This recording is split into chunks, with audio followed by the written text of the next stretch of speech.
Right. Hi, everyone. My name is Ivy Hill. I use they, them pronouns. I'm the Director of Gender Justice with the Campaign for Southern Equality. And together with our partners nationwide, we lead the Trans Youth Emergency Project, which helps families of transgender youth navigate access to gender-affirming healthcare. Welcome to a national town hall focused on healthcare access for transgender young people and their families, with a particular zoom in on recent federal attacks that are leading a wave of hospitals announcing that they are pausing care. We know that the landscape for trans youth healthcare access has been shifting in real time for the past 3 years or so. That's when we launched the Trans Youth Emergency Project, aimed at helping families of transgender young people navigate restrictions or outright bans on their health care, the care that is recommended and deemed necessary by every leading healthcare organization. We provide information and funding to families to help them continue their care and to imagine all of their options. 27 states have passed bans in the past 3 years. And since the Trump administration began again about a year ago, the attacks have shifted to the federal government. Our ethos is that when the government moves to restrict access to gender affirming care for transgender young people, we move to support families to help them identify safe pathways into care and then providing them the resources that they need to walk that path. Just before the holidays, there were some major announcements from the administration that are further threatening access, even in states that don't otherwise have outright bans on care, and two really awful federal bills advanced through the House of Representatives. We'll talk more about those tonight, too. Honestly, it's a confusing time with lots of attacks happening at many different levels. We want to help you understand those a little bit better. We also want you to know that families of trans youth have options. And while it is deeply unjust to be forced to travel long distances for healthcare that is absolutely medically necessary, it is possible. And our community is going to be there to support you every step of the way. You do not have to do this alone. We know that many families of trans youth living in states that do not have bans on gender affirming care are experiencing interruptions to their care or preparing for that possibility, perhaps for the first time. We want you to know that you are not alone and that help is available. Before we break down what's happening, I want to do a quick agenda for this evening's call, just so y'all know what to expect. So first, we'll have a grounding exercise led by Holiday Simmons, who is our incredible Director of Healing and Resilience at the Campaign for Southern Equality. Then we'll hear from David Brown, who is an expert attorney in trans healthcare, and he'll share more with us on why these closures are happening and what folks can do about it. After that, we'll hear from Desi Hall, Amanda Keller, and Sherry Keller, no relation, but both really incredible coworkers of mine, who help families directly through the Trans Youth Emergency Project. They'll share info on what tangible resources are available to families right now. Then we'll share some action steps that families and allies can take, and then we'll stop the recording and move into a Q&A time. So with that, I can't thank you enough for being with us this evening. We're looking forward to spending time together, and I will throw the ball over to my colleague, Holiday, who will lead us in a grounding exercise. Thank you so much, Ivy. Appreciate everyone being here today. I'm actually going to be sharing some of our taking care resources. We always want to encourage parents, caregivers, and trans youth themselves to continue to care for ourselves, lean into your community as we just try to live our lives and have to push back against these awful policies and behaviors. And so we do have some care resources for you that we wanted to share. My colleague can move to the next slide. First is our monthly support group for parents and caregivers, and I'm actually going to pass the mic to Kenny Cummings, who runs that group for a moment. Hey y'all, we host a monthly support group for parents. The next one is on February 15th. It's on a Sunday. We start at 6:30 and run till about 8 o'clock. It's a space to share challenges and triumphs, to listen and to be heard. And we hope that you all come out. It's facilitated by two incredible and dynamic parents of trans youth. Let me kick it back to you, Holiday. Thank you. I saw some hearts go up. I think there's some folks who attend that on a regular basis. So thank you for your attendance and thank you for showing up tonight. My colleague is going to drop all of the links to these resources in the chat. So you can go to the link for the parent support group to sign up for the next one. The next resource is the Keep Your Head Up wellness kit. That is designed for trans youth, but it's also great for adults and caregivers. We're not going to share it tonight, but the link will be in the chat. And it's a variety of resources from a grounding exercise to some quotes that celebrities have said in support of their own trans children. There's a link to our supportive schools work. So it's an amalgamation of a lot of our resources for parents and youth. And finally, is our latest resource is the Trans Cookout podcast listening series, which we recorded 8 episodes in 2025.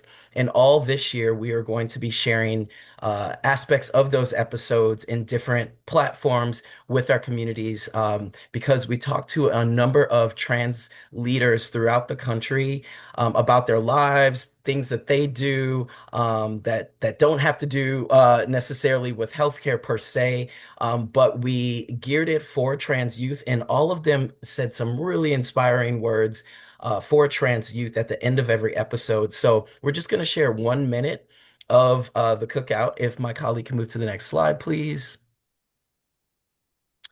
And this episode is actually of Kenny Cummins. They were our first guest, and we'll just listen for 1 minute.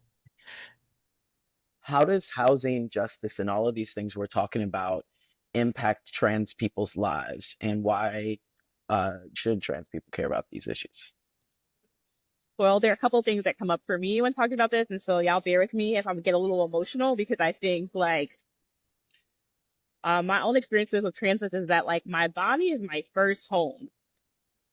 And so people told me a lot about this body that I never thought was true, but had to live in to maintain a level of safety. And so I think that folks having autonomy over their home and the spaces that they create for themselves is really important. So I'll say that first, and to say that that I see very clearly the intersection between bodily autonomy and having being housed safely, justly, affordably, sustainably. Those things are kind of tied together for me. But the other thing that I think a lot of folks have to realize is that so many trans youth lose their housing for coming into truth about their first home, realizing that space. And unfortunately, if we think about the ways in which our current systems are built, yes, there are shelters that exist. Yes, there are programs that exist in vouchers, but those systems are not made for trans people. So identification, mixing what your face looks like versus what your ID looks like, a really hard conversation to have with someone about advancing housing.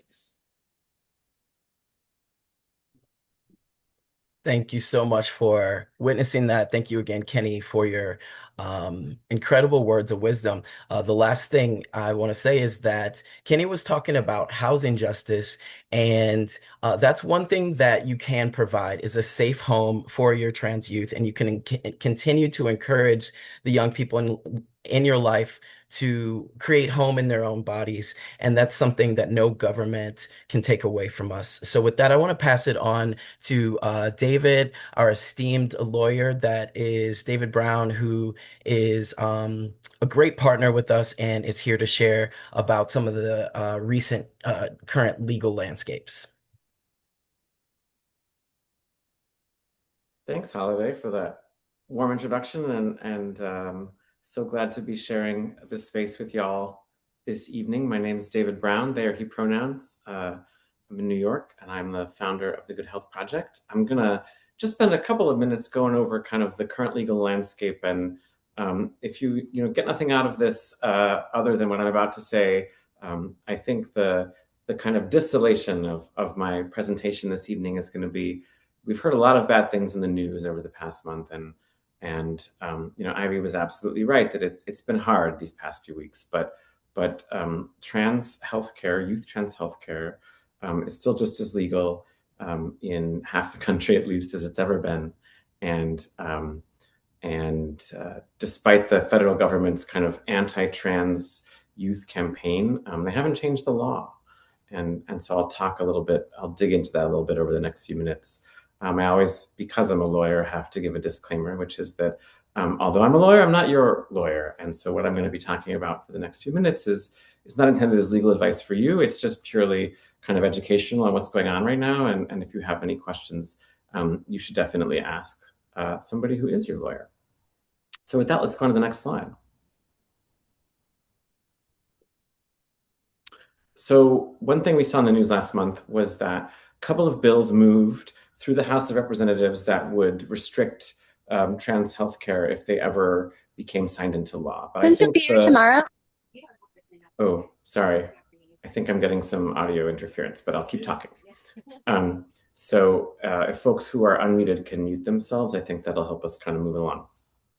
I think the bottom line about these two bills is that they're not going to, well, I don't have a crystal ball, but folks who know politics better than I don't think they're going to pass the Senate. And of course, a bill is not a law. If y'all remember from Schoolhouse Rock, right? It's got to pass through a few steps before it ever becomes the law. And one of them is it has to pass the Senate.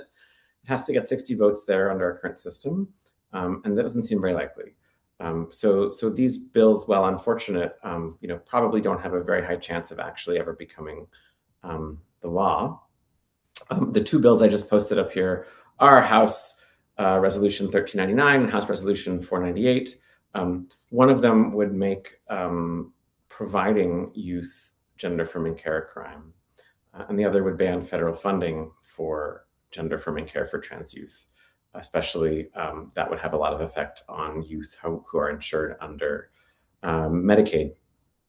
But the other important thing to notice about HR 498 is that the fact that the government is trying to, or the fact that at least some people in the government are trying to pass this bill, right, underscores the fact that right now Medicaid still covers this care, right? So that's why you'd have to pass legislation in order to ban it.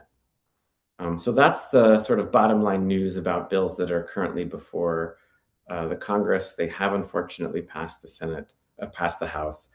It does not at all seem likely that they will pass the Senate, which would be needed for them to become law. But of course, stay tuned to that. And there may be a time when you might want to call your senator and tell them how you think they ought to vote about those bills. And we'll talk about those in just a second. Can we have the next slide? Another thing that you may have seen in the news was that our Secretary of Health and Human Services, Robert, what does the F stand for? Fitzgerald Kennedy Jr., issued what he called a declaration saying that gender-affirming care for youth is not the standard of care in this country. And that is totally bananas, right? RFK Jr. does not have the authority to set the standard of care in this country. He doesn't boss doctors around. At the most, states regulate the practice of medicine in this country, and the standard of care is set by science, right?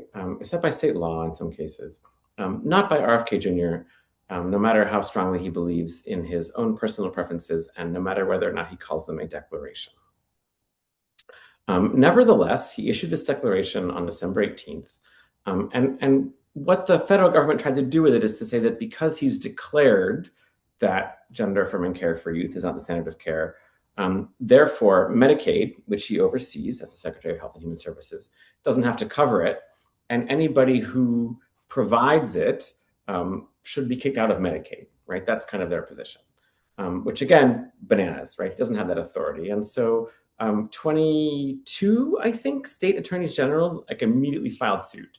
And they're asking the court for clarification, right? That he really doesn't have this authority. Keep in mind, there's no law that gives him this authority. Nobody has ever done this, right? In the, 60, 70-year history of Medicaid, I forget, it's been around since the 1960s, and I'm bad at math. And so personally, I'm fairly optimistic about this lawsuit. We'll see what the courts do with it, right? But at least for now, HHS has made a major concession in this litigation. They agreed to stop enforcing the declaration while the lawsuit proceeds. And you wouldn't normally do that if you thought you had if you thought the law was on your side, right? Like, why would you stop enforcing this thing if you thought it was enforceable? But that's not what the government has done. They've said, okay, while this lawsuit is ongoing, we're not going to enforce the declaration. And so for at least another couple, 3 months, right, that declaration is kind of a nullity. Now, HHS, if you're like super online, you may have noticed that various politicians over at HHS, they've been like tweeting, they've been saying, oh, we're going to refer various hospitals for investigation, et cetera, et cetera. Yeah, I mean, they can still, anybody can tweet, it's a free country.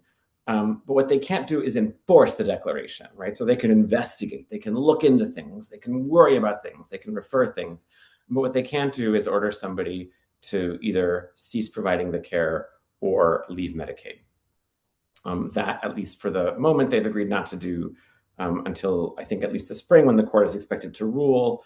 And then if the court does rule that the declaration has no lawful basis, then they'd either have to appeal or the lawsuit would be over, right? So at least at the moment, and hopefully for the foreseeable future, and eventually for the permanent future, this declaration has no legal effect. Can we have the next slide, please? So one more thing that we saw over the past few weeks is that CMS, the Center for Medicaid Services, which is part of HHS, has proposed 2 rules that would restrict Medicaid coverage of gender-affirming care. One rule, actually 3, but I'm only going to talk about 2 tonight. One rule would say that Medicaid can't cover youth gender-affirming care, nor can CHIP. Excuse me, nor can Medicare, but there's very few within Medicare. So really those 2 programs are the ones at issue. And then the other proposed rule would say that hospitals, but only hospitals, cannot participate in Medicaid if they provide youth gender-affirming care. So I think most hospitals would probably stop providing gender-affirming care if this rule ever took effect, right? So if these rules ever took effect, sort of what they would do essentially is restrict. They wouldn't ban Medicaid or anything like that. They wouldn't ban gender-affirming care for youth or anything like that, as was sometimes sort of erroneously reported online or in the media. But what they would say is that you can't use Medicaid to get this care, and that if doctors want to provide the care, they can't do it from a hospital, right? They have to do it from like their own private office or something like that. So those rules are both proposed rules, right? They have not taken effect.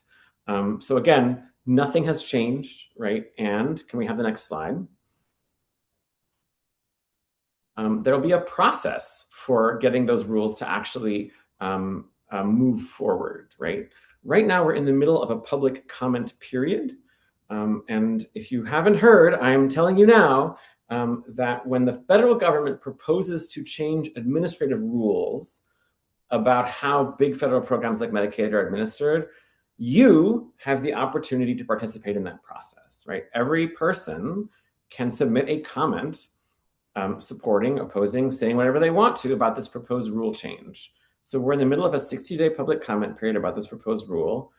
So if you're interested in submitting a comment, you have until February 17th, I believe, to do so. And Adam has just posted in the chat a link to a website in which will help you write a comment. So if you're saying to yourself, I don't know how to write a comment, I don't know where to send it, I don't know what to say, this link will help you kind of address all of those things. And Adam has also posted, when you submit, to please be mindful about divulging kind of overly personal or overly specific info about your medical situation, right? We don't recommend that people, it's a public comment after all, so we don't recommend that people sort of reveal private details. It is definitely great to state not only your opinion, but also your expertise, right? Like, why are you qualified to state this opinion? Is it because you're a doctor? Is it because you have personal experience receiving this care and it's worked for you? You can state all of those things if you wish, but keep in mind that it will be public. You can also submit anonymously if you want. There's a button there right on that form to check. And if you don't want to submit a comment online at all, you can also do it the old-fashioned way, write it on paper and drop it in the mail. And that website will also have, I believe, some instructions for how to do that. Once that 60-day comment period is closed, the government is obliged by law to review and respond to all of the comments. It has to consider them when deciding whether or not to finalize the rule and what the final rule should say.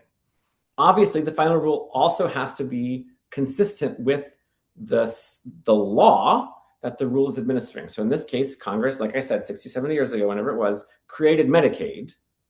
And so CMS's final rule has to be consistent with the purpose of Medicaid. And guess what? I don't think that kicking trans kids to the curb is consistent with the purpose of Medicaid. Medicaid is a health protective statute, after all, right? And so saying it can't cover this is probably inconsistent with the statute. And of course, this is a question that ultimately the courts will have to answer. And so you'll see that once the rules are finalized, I can sort of guarantee it, right? There's going to be lawsuits. People are going to sue, assuming the final rules say something similar to what the current proposed rules say, and they are discriminatory. People are going to sue, right, to get the rules blocked. And they can say a couple of things. They can say, oh, the final rule is not consistent with the law. It's an illegal rule, right? It doesn't further the purpose of Medicaid. It's bad for health.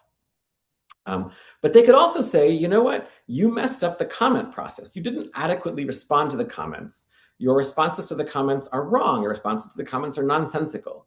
And that's why submitting comments is important, right? Even if you think the federal government is not going to listen to my comment, a court might, right? So that's why it's helpful to comment, even if you think maybe your comment isn't ultimately going to carry the day. So all of this is to say we are probably months away from a final rule. And even if the final rule is bad, it may or may not ever get implemented because there will be litigation, right? So we're just going to have to see how that process unfolds. But even worst case scenario, if there is litigation, if the rule is bad, litigation fails, if sort of everything doesn't succeed, we know that the care will still remain legal, right? It's just that there are restrictions on government funding of it. Can we have the next slide? Finally, you might remember that early in the Trump administration, I shouldn't have said that word. I said the word. Early in the current president's administration, he issued some orders about gender and who knows what. Those executive orders haven't made the law, right? Because only Congress can change the law. And so as a result, every time the president has tried to enforce his orders to get individual people like you and me to do something or not do something, and those people have sued, they have lost in court, right? Because the president can't just order people to do things or not do things. And so at this point, I think sort of the good news is that although all of these lawsuits are, or most of them at least, are kind of ongoing, at the initial stage, they have lost every single one. So every time the government has said to a children's hospital or something, let's say, you have to give us patient data, and the children's hospital has gone to suit to block that, thus far, at least they've been successful.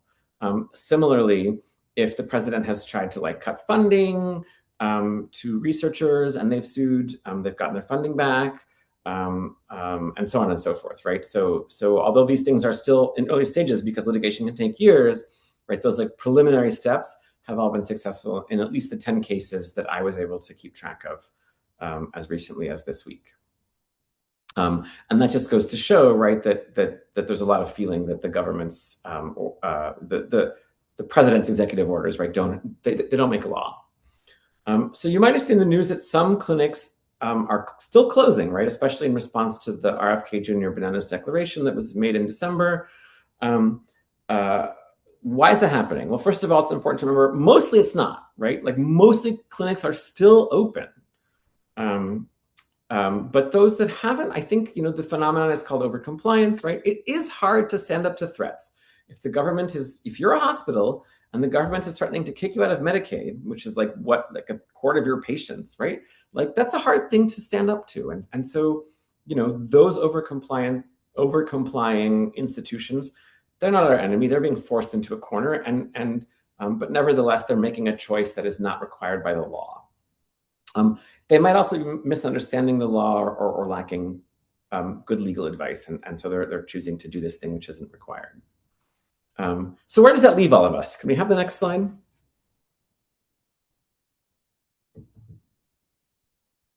What can we do? So I think the number one thing is, if your providers are standing strong, thank them. Thank them for not over complying. Thank them for standing up and doing the thing that the government is abusing the legal system to try to get them to stop doing. Secondly, if your provider's not satisfying, you can consider pressuring them, right? Sometimes this doesn't work. It didn't necessarily work, for example, with LA Children's, but sometimes it does. For example, Sutter in San Francisco, let it be known that they were gonna drop their patients, and after public demonstrations, after pressure from parents, they actually reversed course, right? So this can work. You can pressure your healthcare providers, institutions, if they are, sort of threatening, if they're wobbling. It's best if you do this kind of thing in community, right? Which is why we always encourage folks to get to know their local PFLAG chapter, their local state equality organization, Equality California, Silver State Equality, New Pride Agenda, whatever it is, right? Figure out what the equality organization is in your state, or the trans organization in your state is Equality Texas, Tent, you name it, and join them. And then through those kinds of organizations, pressure is best exerted. What else can you do? You can comment. We just talked about that. Keep an eye on the Senate. And if you want to call your senator, you should do so. Let them know how you think, if these bills ever get to the Senate, how they should vote. And finally, again, PFLAG, state equality organizations, and others are good ways to work collectively with your state and local government. Because if the federal government's against you, doesn't mean your state necessarily is, or if the state's against you, doesn't mean your city necessarily is. Work with existing organizations, parents, and others to get to know your state and local government and ask them what they can be doing. Hold them to account. We'll talk about a few more things like this at the end, but I think that gets me to the end. If we look at the next slide, yes. This is a different order from what I expected, but I will hand it over to either Desi or Van and Sherry, depending on who's right. Desi, hi. Great. Hi, everyone. Oh, wait, where's the slide? My name is Desi Hall, and I am the director of the Trans Youth Emergency Project at the Campaign for Southern Equality. And I want to begin by thanking the parents and caregivers and young folks that are on this call. And I really want you to know that you are not alone, and that your questions, your fears, and your hopes, they all matter here. At TIUP, our work is about removing barriers to care and helping families to find At TIUP, our work is about removing barriers to care and helping families to find their footing when the path forward feels unclear. This town hall is a space to name what is happening, share what we know, and remind everyone that support is still here. We're here to remind you that despite anything that you may hear or read, that there is still a pathway to care. We know that this is a very challenging time, and that's why TIUP is here to help. And we want to thank our amazing state and local partners who have been doing amazing work to support families and get the word out about this project. And I want to introduce our amazing, amazing manager of strategic partnerships for TIUP, Amanda, who is going to share a little bit more and talk to y'all. Hi there, my name is Amanda Keller. I use she, her pronouns, and I'm the manager of strategic partnerships at the Campaign for Southern Equality. My work focuses on building partnerships with organizations and advocates who are supporting families on the ground, especially during moments like this. I see many amazing partners on the call. Thanks for being here, y'all. You're the trusted experts in your local community, and we hope you can help connect people in your networks with these resources. If you need help doing that, reach out to me personally at amanda@southernequality.org. I want to begin by thanking you for the critical work you're doing in your communities. Whether you're helping families navigate care, sharing trusted information, or simply showing up with compassion, your work is making a real difference. As we move forward, I warmly invite you to connect with us, to share resources, explore partnerships, and think together about how we can best support families in this moment. Thank you again so much for being here and for the care and leadership you bring to this work. And with that, I'll pass it back to Desi. So the top line about TIUP is that if your family loses access to your care provider for whatever reason, it doesn't matter, that we're to help. We're here to help. TIUP provides navigation to find new providers, travel grants, and we also are a place to return back when you have questions or interruptions, or you hear something that is in the news and it scares you. We're here to support you through those as well. And we also want to let you know that we have a connection to free flights through elevated access. If you need to fly, we can support you with that. And we also provide wraparound support that some of this was mentioned earlier, but like the parent family support group. And you'll hear a little bit more about this process from one of our wonderful navigators, who does so much for this community and our folks, Sherry. So Sherry, take it away. Thanks, Desi. Um, I'm Sherry Keller. I'm the Community Resources Manager at CSC, and I am also a patient navigator. I also see some familiar names on this call, and so folks that I've already spoken to. And I would be that kind of voice on the other end of the phone, like helping walk you through the pieces um, of finding care, of finding a clinic, of finding access to groups, helping you with a flight, and helping you get a travel grant with us. So just the way I'm going to explain a little about the way that the actual process works. So you would go to our website and you would fill out a form. I think someone probably will drop that link in the chat, and we will be in touch with you as soon as possible. It's generally about 3 business days. If we get a big surge, that's generally a little bit, it could be longer, but we have capacity to help humans. We have like a lovely and wonderful and empathetic and kind and competent and group of navigators who are ready to help in all of the ways that we can.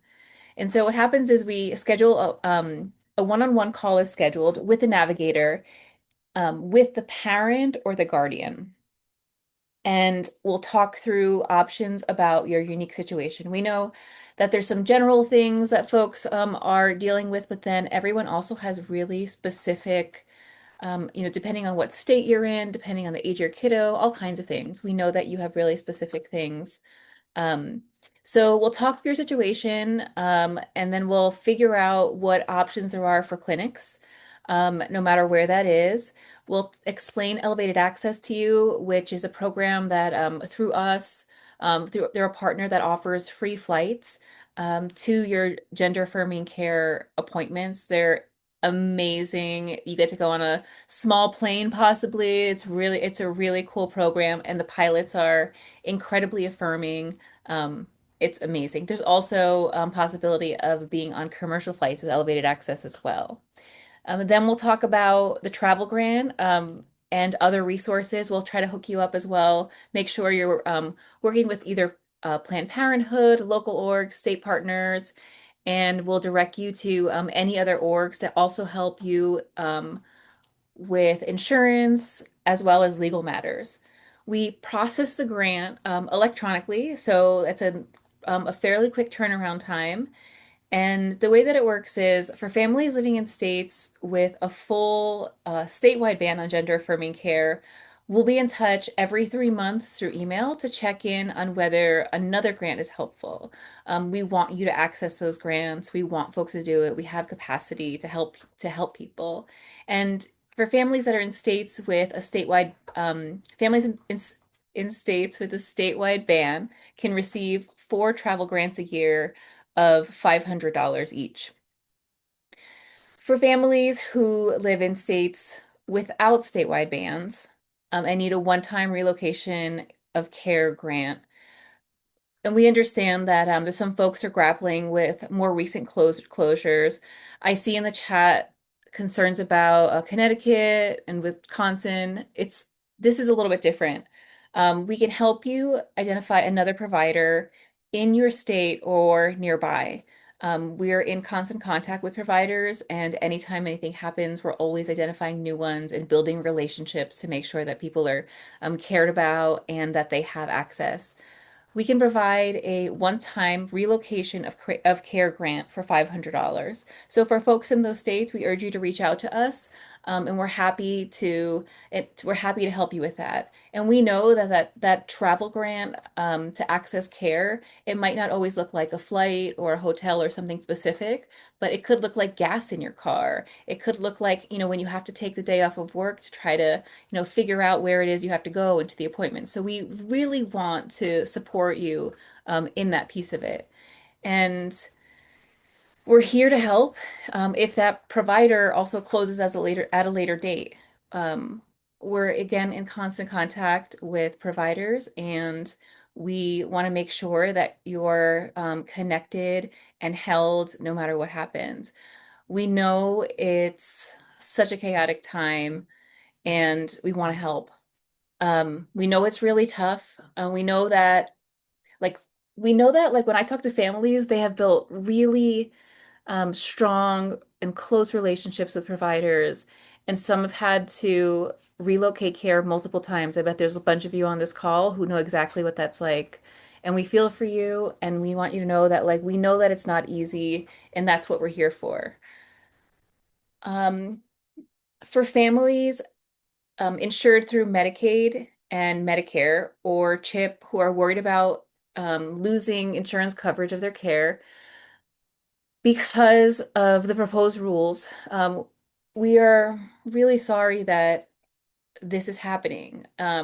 We are working with partners to pilot some new strategies to support families insured through those federal programs, and we hope that we'll have more to share really soon. Despite all of this, we know that accessing care is possible. We're seeing people do it every day, and we're supporting that. We have to hold on to that. It will probably be more expensive and logistically challenging, but we're here to help you every step of the way, and we know people are ready to support you. And with that, I'm going to kick it back over to Desi to talk about some other things that families can do. Great. Thank you, Sherry. And the most important thing that you can do right now is to talk to your provider. Ask if they are impacted by anti-transgender restrictions. If they're not, we recommend just taking things one day at a time. I know this is very unsettling, but one foot in front of the other is the name of the game here. A lot can happen. Lawsuits could push back time considerably. The proposed rules could be modified. We just need to unfortunately take things one day at a time, one appointment at a time. I know that's hard and that's not perfect, but we are here together. You can write into the Trans Youth Emergency Project to better understand backup plans in case something happens to your current provider, and you can ask your current provider about backup plans. If you are impacted and your provider ever cancels your appointment, please do not hesitate to contact HIAP for support. We can share providers who are impacted by restrictions. We can answer questions, and we can move funding to you to help pay for the cost of initiating new care, travel, and medicine. We know so many folks are concerned about taking up resources from other folks, and I just want to reiterate that we have the capacity to support you. So do not hesitate, and do not hesitate to share these resources with other folks who need it. I'm going to hand it back over to Ivy. Thank you. Thank you so much, Desi, and the whole tie-up team. Y'all really do such incredible work, and it is just truly such an honor to get to work alongside y'all. So Desi went over some steps that families of trans youth can take right now. I want to take a second before we jump into Q&A to talk about some action steps that allies or really anybody can take right now. So there are a few things you can do that can have a direct impact on these attacks and really help support trans youth. One, we've talked about it already, and I saw a lot of chatter in the chat about it too, but submit a comment opposing the anti-trans rules from CMS. That's that 60-day period that we have right now.